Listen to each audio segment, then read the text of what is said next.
నేను ఇక వాక్యం చెప్పకుండా ఉండలేను, ఇక మాటలు చెప్పకుండా ఉండలేను.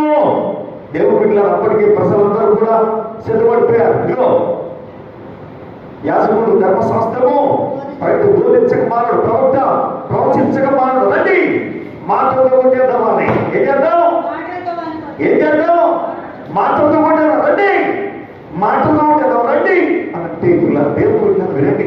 ఈ భయంకరమైన పరిస్థితుల్లో జాగ్రత్తగా వినండి. మాటలతో కొట్టేద్దాం, మాటలతో కొట్టేద్దామని సిద్ధపడుతుంటే ఎవి గారు అనుకుంటాడు, ఎందుకు వెళ్ళలేదు కదా చెప్పద్దు ఆవుదాం అనుకుంటే దేవుడికి ఆయన పిల్లలు ఉండి పిల్లలు చెవుల్లో పడినప్పుడు అవి పిల్లలు లోనికి వెళ్ళి అంతరంగములు సమస్తమును కూడా పిల్లలు ఏం చేస్తారు? మూర్ఖులను పిల్లలు ఉండి మాంసమును వేరుపరిచి అది ఏం చేస్తుంది చెప్పండి? బయటకు వచ్చేస్తుంది. ఎంత ఆపాలన్నా కానీ ఆగటం లేదు. నేను ఆగలేను. దేవుడికి స్తోత్రంగా పిల్లలు ఏమంటున్నాడు ఆయన? నేను ఆగలేను అని అంటున్నాడు. అందుకే దేవుడు బిడ్డలారా ఆలోచన వచ్చింది. దైవ సంగమా దేవుడు బిడ్డలారా అలాంటి పిల్లలు ఉండి జీవించాలండి.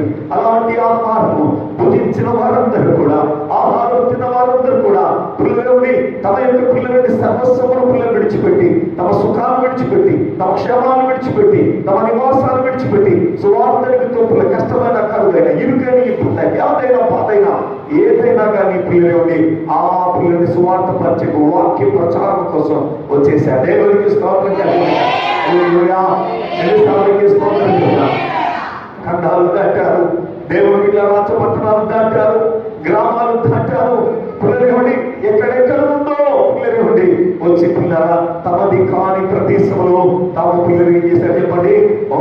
సంఘాలు స్థాపించి వాక్యం ప్రకటించి అనేకులు ఆయన రాజ్య వారసులుగా చేశారు. అందరూ చెప్పండి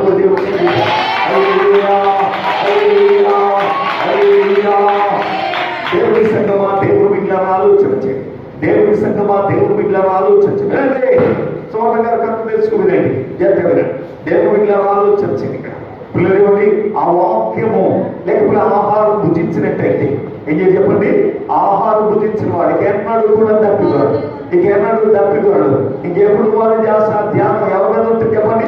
దేవుడి మీద. ఎవరి మీద ఉంటుందండి? ఇంకెప్పుడు ఆయన మీదే. ఆయన కొరకు ఏం చేస్తున్నామా, ఆయన పాటు పడుతున్నామా లేదా, ఆయనలో పని చేస్తున్నామా లేదా, ఆత్మ రక్షిస్తున్నామా లేదా, ఆత్మానుసారంగా సాగుతున్నామా లేదా, ఆయన చిత్తాన్ని జరిగించుతున్నామా, ఇదే ధ్యాస, ఇదే ధ్యానం. రెండో దేవుడికి స్తోత్రం కలిగి